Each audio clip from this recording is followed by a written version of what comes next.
We were talking with Gregory H. Largent, who has the audacity in June to retire after 31 years here. So we're going to just sort of recap his career. If this is going to take 3 hours, people. And then he's going to play some pieces for us. And yeah, I know you did church services, and I know you did choirs, and I know you were the organist. But your legacy to me, and probably to a lot of people watching this, are 236 concerts at First Presbyterian programs since 1989. Right. 236. Right. What was the idea behind them? Okay, the idea was, it was inspired by the creation of this organ. Mm-hmm. This is the third pipe organ that the congregations had. The last one was built in 1930 by the Moeller Organ Company, which is no longer in business. And it had severe mechanical issues that were happening. And they did a study. They brought in the wonderful Marilyn Mason from University of Michigan to listen to the reports and the whole bit. And she said, you really need to just let the old one go, say thank you, and then create a new one, because it had been altered enough that what was really intended wasn't there anymore. Wow. So she was the person that helped us design it and helped us pick out the builder and all those nitty-gritty things that, that could take 30 hours just to talk about that process, but right. We won't. So the organ was actually being installed about this time, 30 years ago. 30 years ago. And then we waited until the fall to install it, because anytime you put a new organ in, it has to settle into where it is, and you find out what little things have to be tweaked and fixed.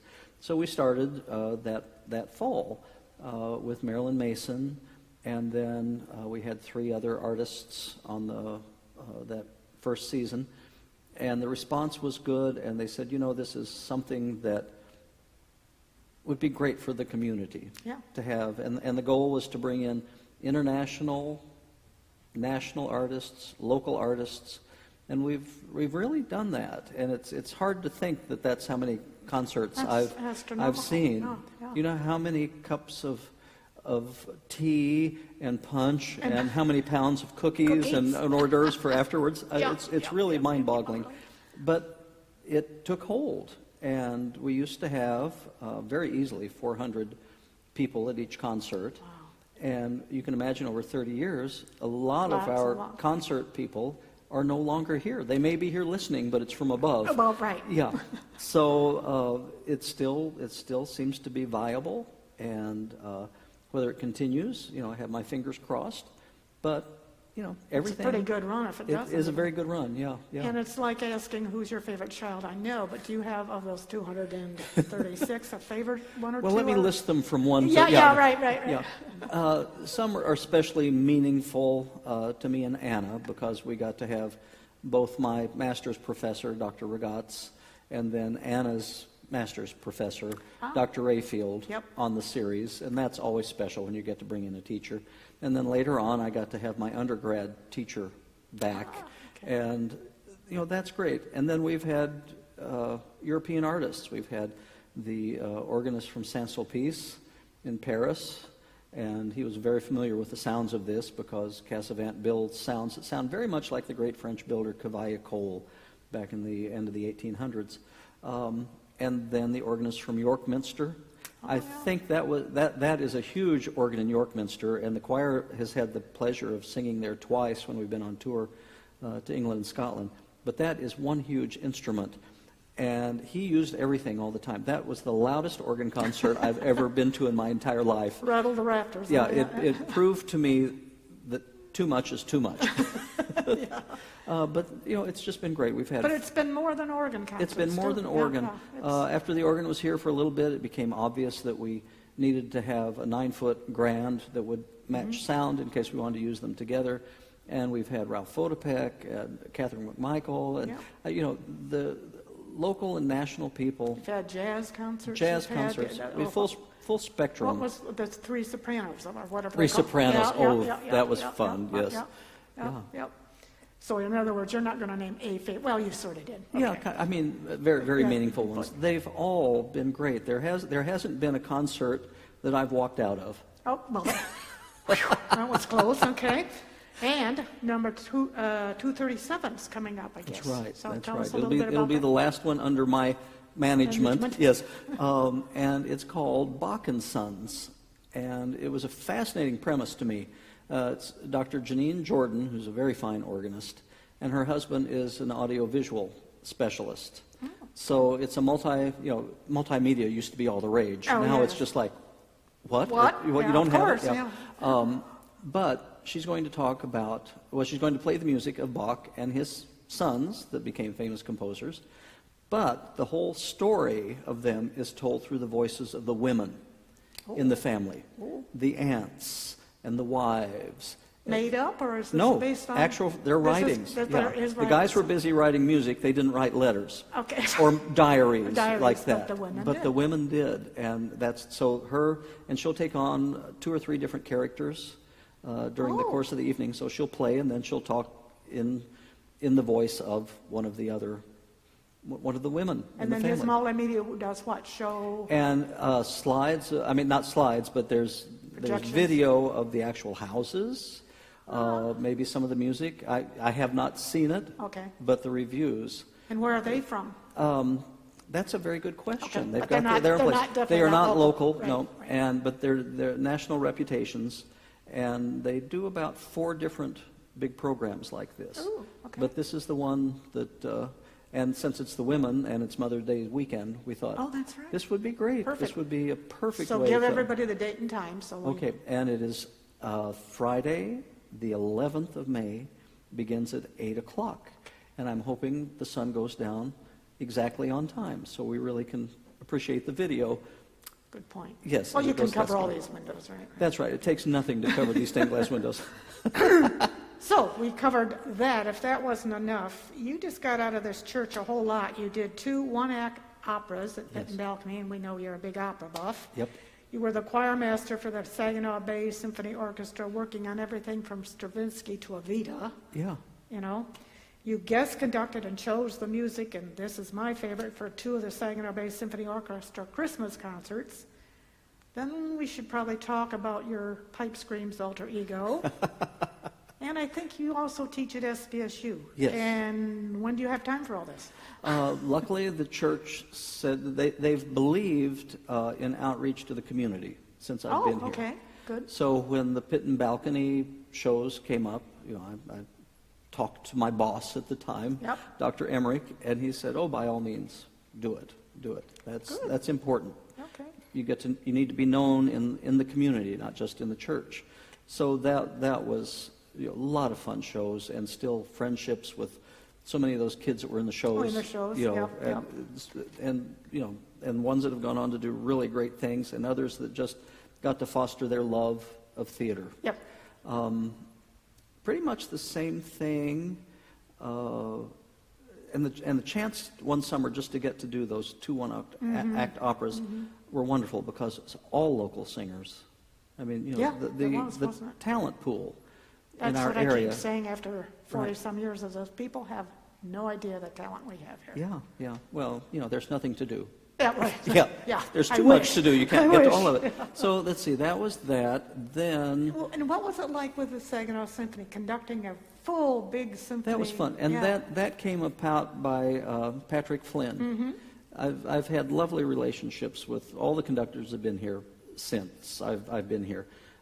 First was Leo Najjar, Mm-hmm. and then he asked if I would help with choruses when they need to do Right. things, because at that point in time, Choral Society and the symphony weren't exactly Booze and buckets. collaborating Right, together. Right.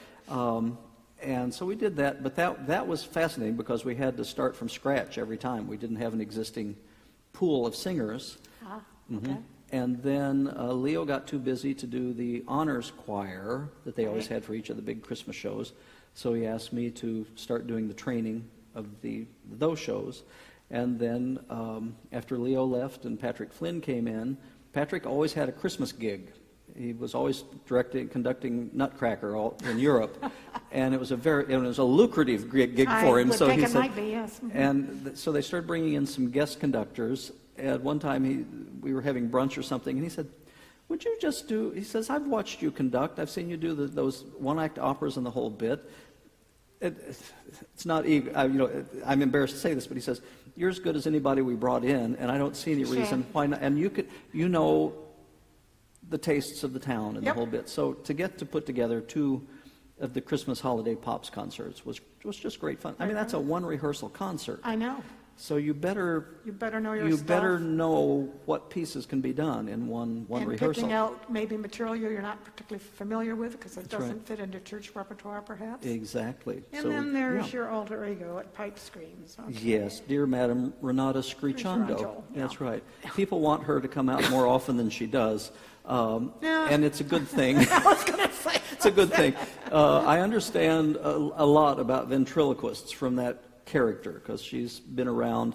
You know, as a choir trainer, you learn to sing in different ranges and everything. And I've, over my course of time, of course not here, but in other churches and places I've had, there have been some over-the-hill sopranos that really shouldn't be singing anymore, but still are. And so that's Renata, and it was fun to do.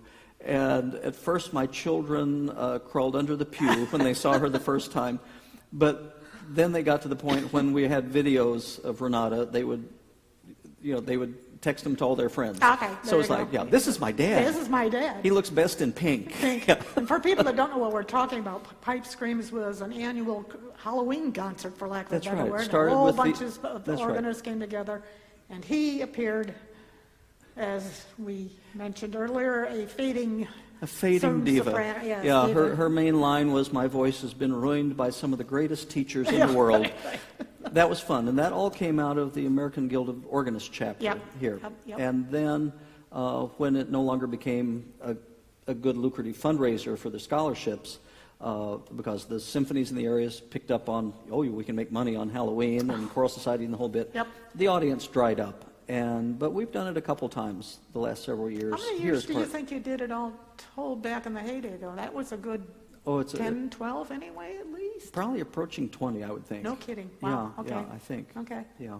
I know I had relatives visiting from Canada, and we were looking for something to do. They still talk about it. Isn't that fun? Yeah. And here they live in a big city near Toronto, and nothing like that. And they probably there. don't do anything like that. Yeah. So. And we had some of our players that wouldn't do it because they said, well, that's kind of honoring Satan on Halloween. And I said, no, it's just kind of kicking him in the butt. I was gonna say that. So you're just poking fun at him. So don't play that on it. So what are you going to miss the most out of all of this? All this? I don't know. I think those are things you always find out. I've always loved the interaction with the people most. And then to be able to play, to have played for 30 years on remarkable instruments. Yeah. And have great colleagues to work with. I had a wonderful time working with Reverend Robert Emmerich. Mm-hmm. We were a lot like brothers. We fought like brothers, and we supported each other like brothers do, against others. And then to have had these last years with our new pastor, Reverend Ted McCullough, has really been a blessing because worship is foremost in his mind. The joy of celebrating people is foremost in his mind. There couldn't have been a better matchup. Okay. So I'm just fortunate. So what won't you miss? I will not miss committee meetings. God, that's spoken by everybody. Yeah, by everybody. It's true. It's true. But they're necessary. You have to do it. You can't have just one bunch of people in control that do it all, and you have to go along. And then you always, doesn't matter what you do on Sundays, something's always wrong. So you get that, and it's just fine. It's just fine. Yeah. I didn't like everything I did that Sunday either. How about having to be here every Sunday morning? Will you? Is that something you won't miss? That's kind of funny. People say, well, what? I said, well, I haven't known what a weekend was since I was 18. Exactly. And now that I'm 20 years older than that, the fact of being able to sleep in on a Sunday morning, or I love gardening, and we've redone all the gardens around the church since I've been here. But if I work in the garden, I have to stop doing that about Wednesday, because otherwise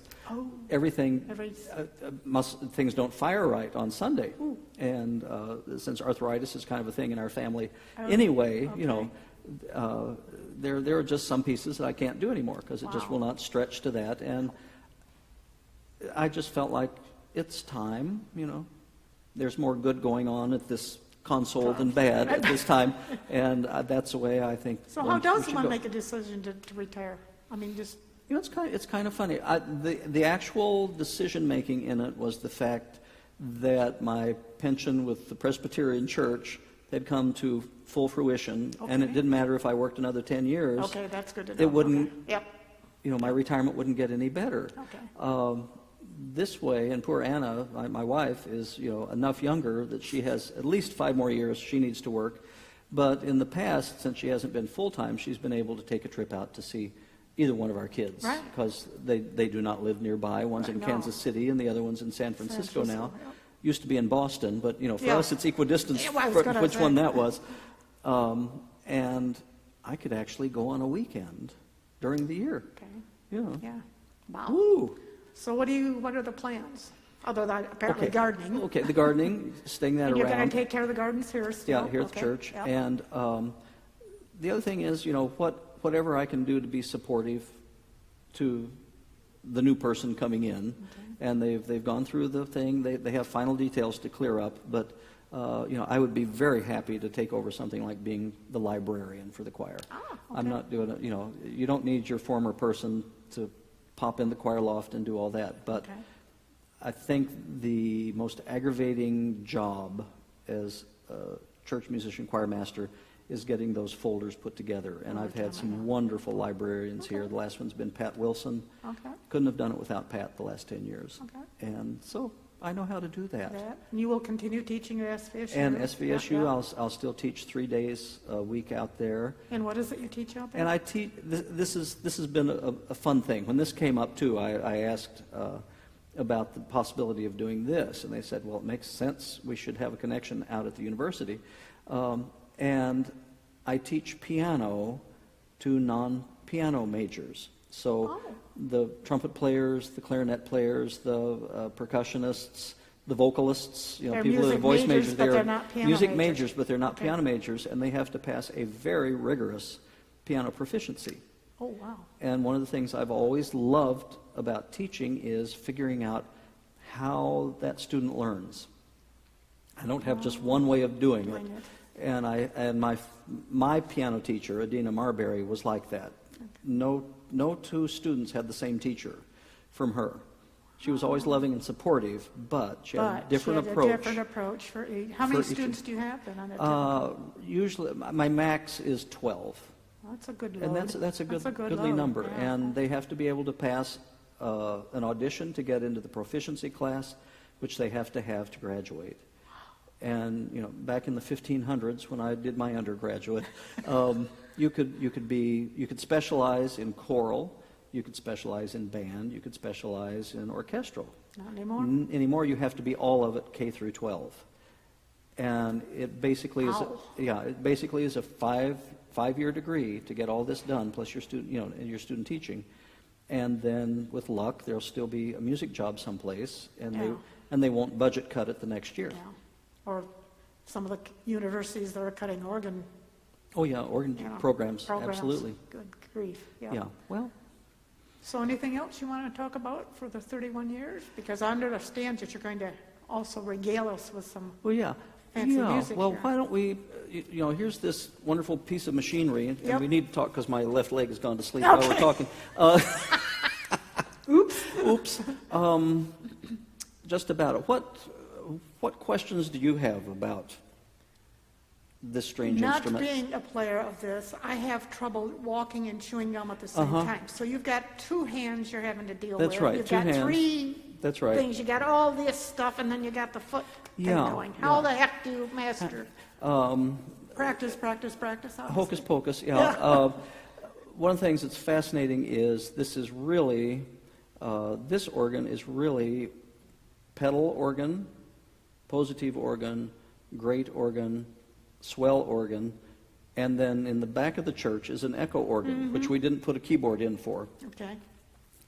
And so it really is 4 organs together. Put together. Yeah, and that's what each of these little sections are about. These knobs that are coming out are the different sounds.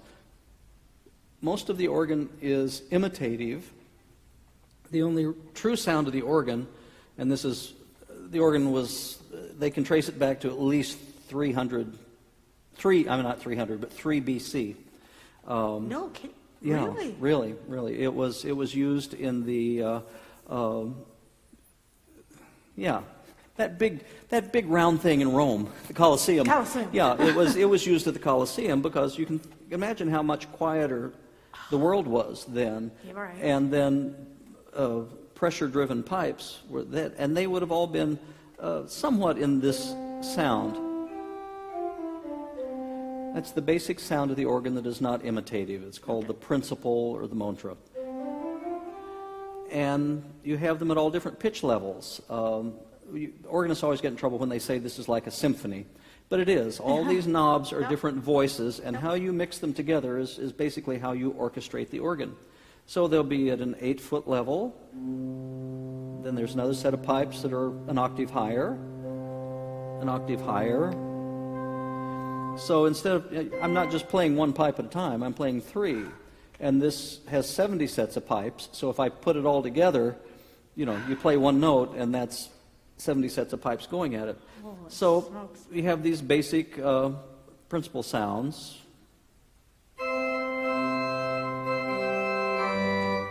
There are flute sounds, and this organ is rich in flute sounds. There are three different. Let's see. Another color. Another color. And back on the echo organ, there's another color, and we always have to couple it or connect it to some other place. Echo, there we go.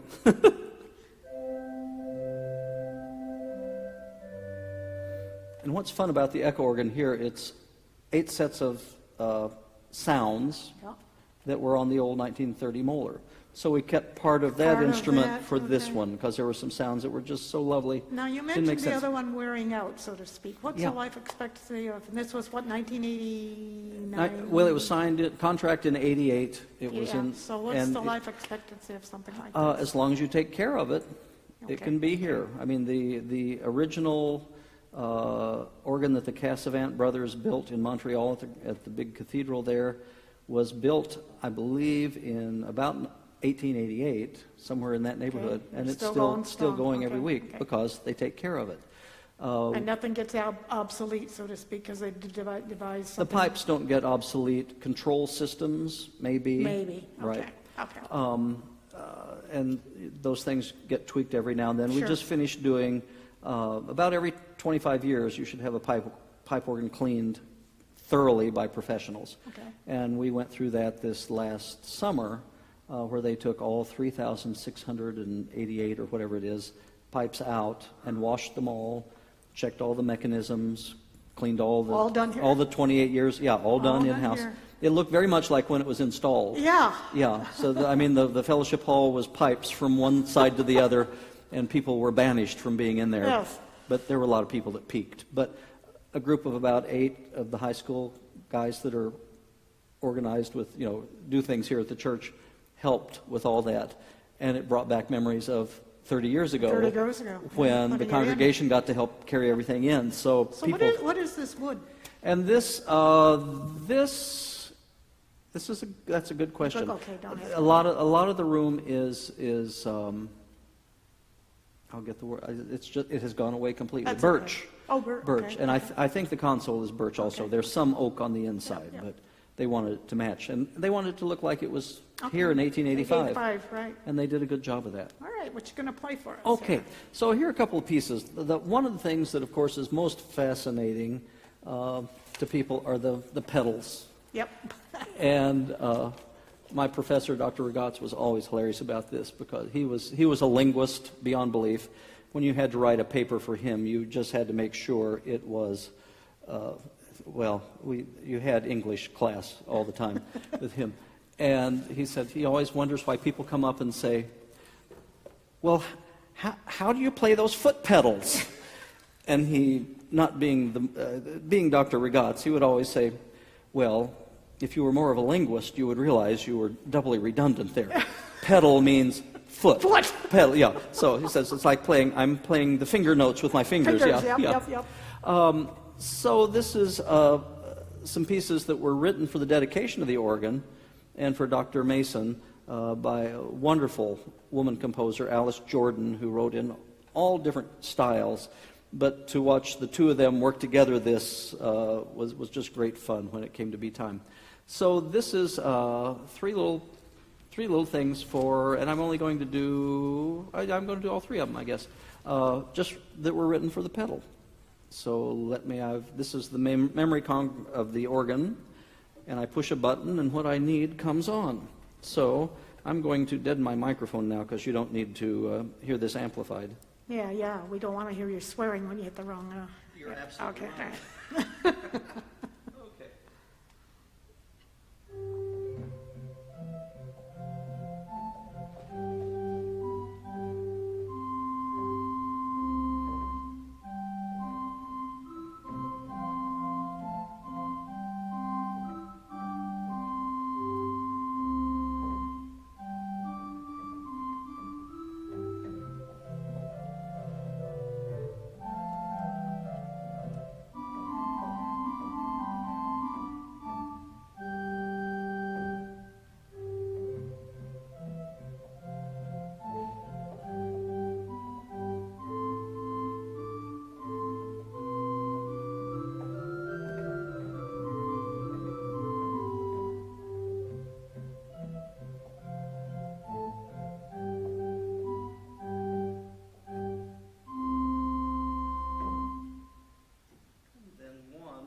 This is all based on Stand Up for Jesus, which was a hymn that one of the pastors that served here early on had written when he was younger and was serving church out in Pennsylvania. Okay. So here's the same idea, but she put it in the minor key right here. And before you go to that, I believe you told me the other day that you don't wear just ordinary shoes. They're tap shoes without the taps. That's right. There are a couple of companies that do it, and And I meant to bring out one of my tennis shoes to put next to it, but it looks like half. It looks like half the size. Okay, it's basically the size of your foot, but a little firmer. Yep. So you don't get splinters off the pedal board.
And that funny thing that looks, I don't know, gas pedal?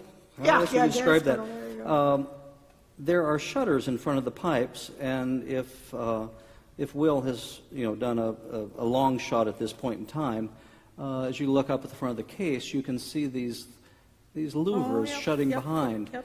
And every organ pipe is voiced at one volume, but if you want expression, you need to have shutters in front of sections of the organ so things can get soft. Okay, and here comes the big loud section. I hope this doesn't blow everybody. If you're listening with ear pads, be prepared.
Couldn't quite hear that. Could you play it a little louder? I know, isn't that nice? You're in the bad spot right now. The organ is loudest at the console, and I think that's only fair, and especially the wonderful, beautiful enchimade trumpet that's up there. Yeah. You learn restraint because you're here where it gets you the most. Oh yeah. Yeah, that's used for, Here Comes the Bride, things like that, or the sermon's gone too long. No. In your dreams. In your dreams, exactly. So that's one just to show off what you can do in the pedals. The English musicians at the time of Bach didn't have pedals developed on the English organs yet. So they wrote pieces called voluntaries. I'm talking into the control thing on this mic here. So everything they did was all hooked in with manuals. Most of their instruments at that time were just two keyboards. Okay. Some of the big places had 3. They didn't have the full length that we do. A lot of the old organs only went down to G and only went up to G. So they kind of had that type thing. So anyway, this is level 19 and number 20. Okay, that looks right. We'll go forth now. This is we don't know who the composer of this one was. It's just he's the generation after Handel in England. But we don't know who. Huh.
So those are the softer sounds Softer sounds. of the organ. Yeah. And a lot of color you Lot have of on color, one of yeah. these. They are That's color machines. What I've always appreciated about the sound, yeah. Yeah, and this has been a wonderful, it's a very good room for music. Acoustically. It yeah, is. yeah, It is. It's yeah. not too live. It's not too dead. Yeah. And some of the great memories are when Saginaw Bay Symphony, for a period of time, needed to do their concerts in smaller churches places, here yeah, in yeah. First Presbyterian here and First Presbyterian in Bay City, and to hear the orchestra. Because of the things, you could hear them both the same pieces, same weekend, but in different rooms, And it would realize, be different realize things. how much the room dictates the Yeah, sound. yeah. I'd forgotten that. Yeah, that was a special time too. So I think we're heading into that half hour, and I'm afraid Will's going to cut us off. What else do you He just have? might. Let's, the main purpose of the organ Is in hymns. churches is, Yeah. is to accompany the singing of hymns. And there's no other instrument that does it as well. Even with the kind of volume you can get with praise bands, if you go to churches that do that, you notice most of the people that are singing are the ones on stage. Everybody else is kind of like the audience. And this organ is very good for wrapping around and having lots of different levels. One of our favorite hymns here is Holy, Holy, Holy, Lord God Almighty. It goes across all denominations. And I'll let you hear some of the varieties of possibilities in the sound on this. And then I'll end with the last one. I'll go to, if we have a really full church on Sunday and everybody is robustly singing, then I can crank it up a little bit. So in your mind, imagine we've got 30 people here, and then maybe we've got 120 people here, and then the next one we have the Mormon Tabernacle Choir here for the weekend. Okay. So.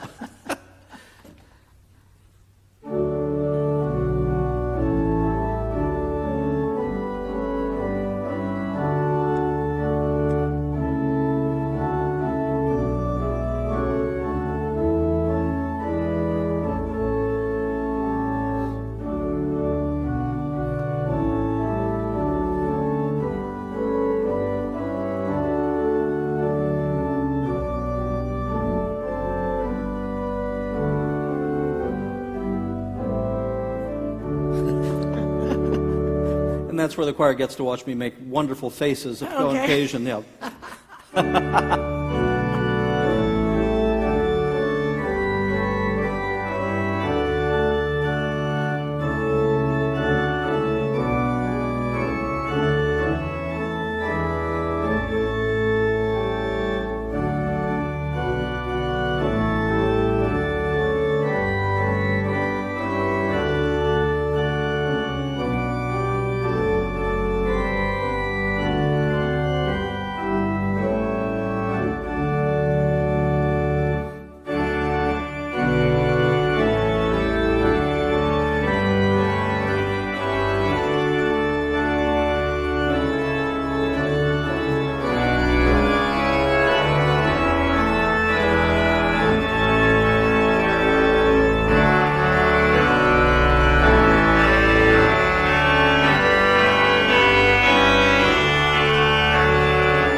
Talking to me about the new jail being built and the pile drivers. Yes. This organ could take out your windows, right? Okay.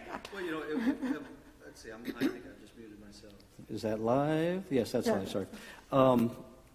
When we put it in, and originally right off the bat, we needed for the 32 foots in the base, which means if there was an actual pipe in here, it would go 32 feet from the floor to the top. They felt that these low rumble ones, that the organ was going to be tight enough that they didn't feel it would work well acoustically. Said we can build, and back then those 12 extra pipes would have cost about $25,000. Yep. They said you can put $25,000 in if you want. That would be like $100,000 now. Oh. And excuse me, they said we can't guarantee it. We recommend you would go electronic with that. So we did. And when they were first voicing it, the bottom notes were so so big and rattly that literally the back window, we could hear it go. Okay. And we said, it can't be that loud. It can't be that Can't be loud. that loud. We don't want to blow it out into the street. So, Well, thank you for a marvelous well, thank you. 31 years. and thank you for being such a Okay. wonderful colleague and supporter during well, that time. Lots of great music. Lots of good memories. Okay, thank you. Thank you.